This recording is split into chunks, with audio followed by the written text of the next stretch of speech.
बिस्मिल्लाहिर्रहमानिर्रहीम। अस्सलाम वालेकुम। क्या हाल है? तबीयत से ठीक है? मैं बानो शहजादी। तो सारे पे मेरा YouTube channel Bano live blog है जुड़े रहे जी। मैं हर वीडियो तारे वास्ते दुआ मंगते हैं ढेर सारी। अल्लाह पाक हर मुसलमान को अपने हिफ्ज़ ईमान च रखे। हर मुसलमान को अल्लाह पाक प्यारे नबी दे सबके ते ढेर सारियां खुशियां अता फरमावे। आमीन सुमा आमीन। ते सारी ता अपने सजने वास्ते यह दुआ है। तो वीडियो शुरू करने तो पहले जिन्हें सारा चैनल सब्सक्राइब करनी किया जल्दी जल्दी सारा चैनल सब्सक्राइब कर गिनो तो लाइक कर गिनो। आज दिख रहे हैं मज़ेदार वीडियो जेरे चैनल से नवन अर्जे लेकिन ते क्लिक करके आल ते क्लिक करे सारी वीडियो उन्होंने को आसानी नाल पहुँच वैसी। तो आज दिख रहे हैं मज़ेदार वीडियो।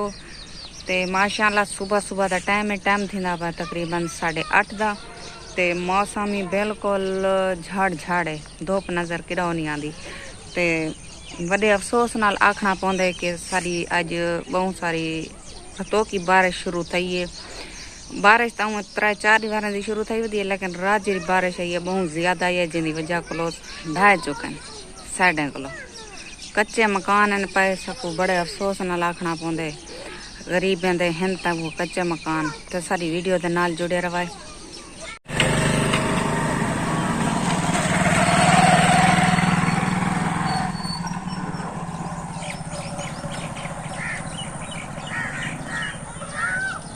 तो मैं तो आदि पिया में सारे मकान मुतासर थी गए बहुत ज़्यादा। तो असां सारे को एक इल्तजा करने आए तो बराए मेहरबानी करके सारे नाल सपोर्ट करन। अल्लाह पाक हर मुसलमान को धरे देवे। जेरे जेरे सारे नाल सपोर्ट करे सन इमदाद करे सन अल्लाह पाक उन्हें को धरे सारी देसी। क्योंकि साडा एक कच्चा मकान है, कमरा है कच्चा ही पिया। ते पक्का कमरा तक वो भी दिखे नहीं आ। पक्का कमरा वो मेरी सोत आंदा है। ते साडा कमरा कहीं नहीं, सारा कमरा है कच्चा। जिंदी बारिश की वजह को जिंदा एक दीवार ढह गई है उनकी मस्जिद वो ढांदी वेंदी है। ते असा बड़े परेशानी से ते सारी वीडियो के नाल जुड़े रहे तक दिखे नहीं है। ये सारे कमरे दा यानी कि कमरा भी कह नहीं छोटी जी कोठी है भाई इधे पावे ये इथो छत परो ढह गई है। ते ये वाली ये भी दीवार इवें सारी ढांदी वेंदी है। दे पाओ सो तुसा ये सारी जिंदगी है। ते ये इहो है सारी। ये भी मजीद बारिश अगर ज्यादा खड़ गई तो सारी ये भी ढह वंजनी है सारी यह कच्ची कोठी। देखिए तो दिखेने पैसे ओ पिछली दीवार दिखेने पैसे ते ए बई दीवार है। इधे देखो ए भी दीवार मजीद ए देखे ए गली वेंदी है दीवार है। बारिश सारे को खड़ गई है रुकन दा ना कहनी, लेकिन हुण भी हल्की हल्की फुहार सारे को चलदी खड़ी। शुक्र कहनी वरी जी। ए दे पावे ए अगला पासा है सारी यहाँ को कमरा भी दा कोठी दा भी अगला पासा है। ए भी सारा सा को जवाब दीती वेंदे। ते रात बहुत ज्यादा बारिश आई है जिंदी कोई हद कहनी। असा बड़े परेशान है। असा कितना सिर लुकाऊ वन के ए दे पावे ए छतीर ते इड वाली छत अद्धी ढह गई है। ए गाड़ रही आस्ता आस्ता तले वेंदा पे। ते मेरे व्यूअर्स तारे सामने मैं दिखाए तो कमरा ए सारे कमरे दा हाल ही वे। ते ए कमरा जरा मैं इतना मकान असा सामान शिफ्ट किते अपना ए वाला ए मेरी सोतंदा है। सोतंदा ही है ऊ फिलहाल दीते हाली साकू। ते असा जिथा खड़े हैं ए भी सारी सरकारी जमीन है। ते बहुत ज्यादा असा मुतासर थे वधे हैं बहुत जिंदगी यानी कि असा बस जिंदगी जींदे वधे हैं। लेकिन कोई यो कह नहीं कोई चास वगैरह कह नहीं जिंदगी दी कोई हकीकत कह नहीं। ते बाहर ढाएगा जरा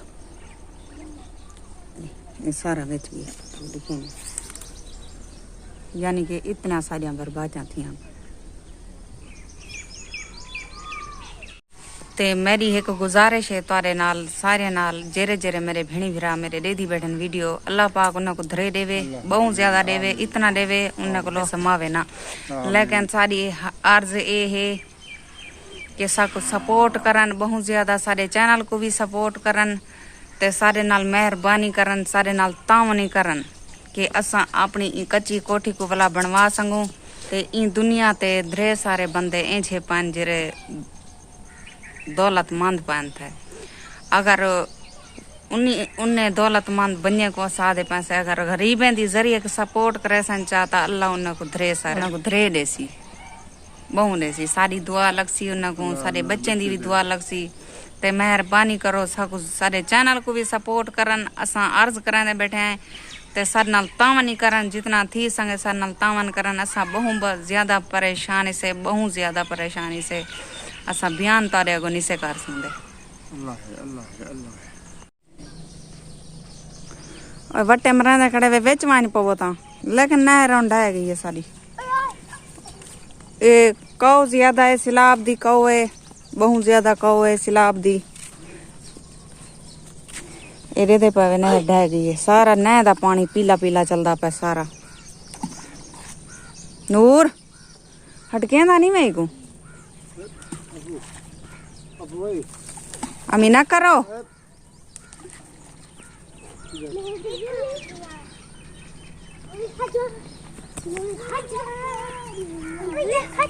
ये मेरे देवर दे यानी कि पल्ला ही भूं वाला उंदी दीवार ए ढह चुकी है बारिश की वजह को, यानी कि बड़ा नुकसान करने दी बारिश। ते ए मैं कोई डो दिखे नहीं पिया, ए सारा बारिश दा पानी ए इडो गला कीती वेंदे।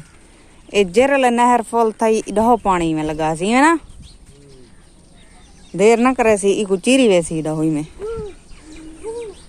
ई दुनिया दे विच बहु ऐसे इंसान पान जेरे माला माल हैं, अल्लाह पाक उन्हें को धरे दीती है, धरे हर्ष दीती है। लेकिन सारी गुजारिश है उन्हें नाल मेहरबानी करके सारी सपोर्ट करन, सारी नाल इमदाद करन जो असा अपना मकान बनवा सकूं। ते असा उन्हें दे बहुत शुक्रगुजार रहसूं ते उन्हें को असा बहुत सारिया दुआई देसूं। ते उम्मीद करनी असा वीडियो लंबी नहीं से करेंदे, बस वीडियो थे ये तक एंड करने है क्योंकि ऐसा लंबी नहीं करेंदे। ऐसा यानी कि बहुत दुखी है इन गाल ते कि साढ़े हुण सिर दा छप्पर ही काए नहीं, असा किथा समसूं किथा। और कल को बाद मेरी सौतनी आखे सारे कमरे चो सामान चाओ वाला सा कि वेसूं। ते उम्मीद करनी है तो सारी वीडियो पसंद आसी, लाइक सब्सक्राइब जरूर कराया। हुण तारे को गिनदे इजाजत, अल्लाह हाफिज। अगली वीडियो तक वला मिलसूं। जिथा रहो खुश रहो आबाद रहो, कोई दुख दर्द तकलीफ मेरे सजने तक ना पहुंचे। आमीन सुमा आमीन या रब्बल आलमीन।